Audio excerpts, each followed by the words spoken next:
को मेरा हार्दिक आनंदित जय गुरु। परम प्रेम में पुरुषोत्तम श्री ठाकुर अनुकूल चंद जी वाणी में उद्घोष किए हैं। युग के हैं जो स्वर पुण्य, वहीं से आती विधि की वाणी। विधाता विधि का पथ को न मानने वालों के लिए भी परम दयाल से परम भयाल होकर कहते हैं, आर्य कृष्टि के जो व्याघात, खड़ग से उसे कर निपात। आज जिस तरह से आदि सनातन धर्म संस्कृति का परचम दुनिया में जिस तेजी से फैल रहा है, इसके परिष्कृत विज्ञान के प्रति चमत्कृत है। ऋषि मुनियों द्वारा प्रतिपादित वेद की विद्यमानता को मानने और जानने को बाध्य हो रहे हैं। उसके कारण असुर प्रवृत्ति के लोग विस्मित है, भयभीत है, आतंकित है और येन केन प्रकरण ऐसी बातें विचार प्रकट करते हैं सनातन एवं आर्किष्टी को लेकर, जो बचने एवं बढ़ने के विधि के विपरीत है। ऐसे ही लोगों को शास्त्रों में मलेच्छ की उपमा दी गई है और इनका ही वध भगवान श्री कल्कि करेंगे। एवं ऐसा ग्रंथों में महापुरुषों द्वारा कहा गया है। उस परम दयाल ईश्वर जब पुरुषोत्तम रूप में आविर्भूत होते हैं तो बचने एवं बढ़ने के निमित्त हमें देते हैं विधि का पथ। कवि की भाषा में है, चक्रपथ पर भर में ग्रह तारा, चक्रपथ पर रवि शशि भर में, शासोनेर गोदा हंसते निये चोराचोर राखिला नियो में। अर्थात पृथ्वी के जितने सारे ग्रह तारे रवि शशि है वे अपने चक्रपथ पर भ्रमण कर रहे हैं। उन्होंने शासन का गदा हस्त में लेकर सारे जगत को नियबद्ध कर रखा है। यही तो है विधि का विधान। यदि ऐसा नहीं होता तो विश्व ब्रह्मांड ही खत्म हो जाता, इसका कोई अस्तित्व ही नहीं रहता। विधि का विधान अनुशासन नहीं मानकर चलने से अशांति, ज्वाला, यंत्रणा भोग करना ही पड़ता है, जो आज सारे विश्व में प्रकटित है। कोई किसी को मानता नहीं। मार पीट, खून खराबा, मानव ध्वंस की होली का खेल और विषाद का उत्सव चल रहा है। सार बात है, आनंदमय को छोड़कर क्या कोई आनंद पा सकता है? विधाता हर क्षण सृष्टि की रक्षा करना चाहते हैं, वे तो हमें धरकर रखना चाहते हैं। यदि हम उनके पथ पर नहीं चले तो हमारी दुष्कृति ही दुर्भोग पैदा करेगी। श्री ठाकुर जी वाणी में कहते हैं, ईश्वर तुम्हाय धोरे आछेन धारण पालन उत्सवे, जन्मो जेमन तेमनी হয় जीवन वृद्धि वैभवे। इसका भावार्थ है, ईश्वर ने तुम्हें धारण पालन उत्सव से धरकर रखा है। जैसा जन्म है उसी तरह से जीवन वृद्धि वैभव में।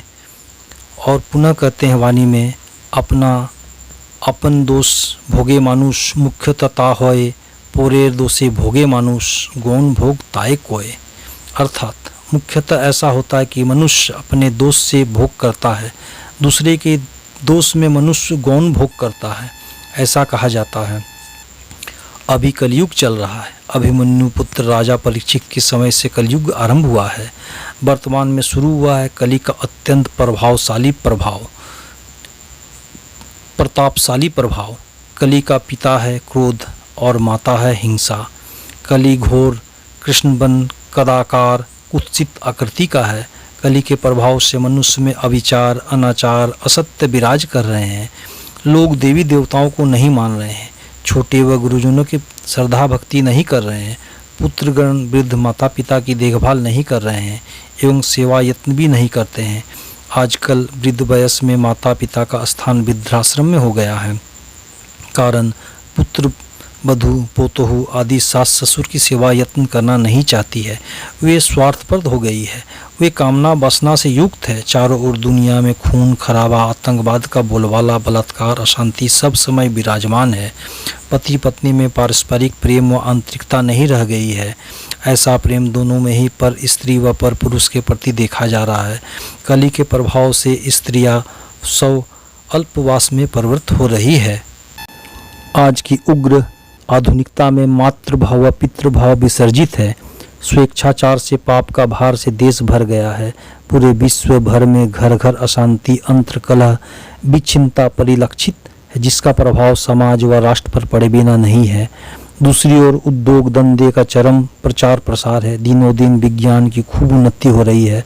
स्वच्छंद पूर्वक जीवन यात्रा की उपयोगी भोग सामग्रियों के प्रसार में कोई कमी नहीं रह गई है। दूरगामी यान वाहन व नाना तरह के मरणोस्त्रों का उद्भव हो रहा है। ऐसे ही विकट समय में जीव जगत की मुक्ति के लिए बार बार अवतार पुरुषगण आविर्भूत हुए हैं। आए हैं भगवान बुद्ध, भगवान यीशु, हजरत रसूल, महाप्रभु श्री चैतन्य देव, परम पुरुष श्री रामकृष्ण परमहंस। उनके संस्पर्श में कुछ मनुष्य धर्माश्रयी होने पर भी कली के दुष्ट प्रभाव से मुक्त नहीं हो पाए हैं।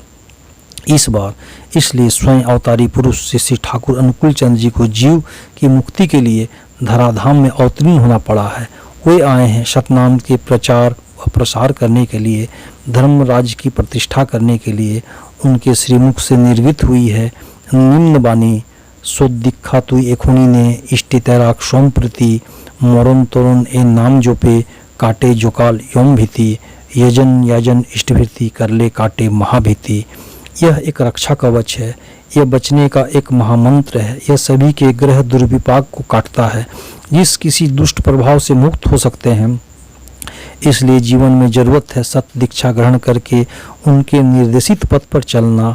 Do to be to have, करो बनो पाओ। उनका अनुशासनवाद को मानकर जीवन संग्राम में अग्रसर होना है, मंगल की दिशा में बढ़ना है। परम दयाल से श्री ठाकुर जी ने 1920 साल के 21 फरवरी को भक्त नगेंद्र नाथ दत्त महाशय की उपस्थिति में निम्न वाणी व्यक्त की थी। ए विश्व अच्छे जो तो नगरादि ग्राम, सर्वत्र प्रचार होवे ऐश्वत नाम। अर्थात सारे विश्व में जितने नगर ग्राम आदि है, सर्वत्र इस सतनाम का प्रचार होगा। नगेंद्र नाथ का प्रश्न था, ऐसा क्या संभव है ठाकुर? युग पुरुषोत्तम परम प्रेम से श्री ठाकुर जी ने कहा था, मैंने जब कहा है तो होगा ही। आज सारे भारतवर्ष में सत्संग आंदोलन का ज्वार बहता चला है। देश विदेश चतुर्दिक दिशा की भरमार है। इसके माध्यम से ही धर्मराज संस्थापित होता चला है। दिशा दिशा में ध्वनित हो रही है, माँ मृष्व माँ जही सबके चेतो मृत्यु कृपया। अर्थात न मरो न मारो, संभव तो मृत्यु को लुप्त करो। जय गुरु वंदे पुरुषोत्तम।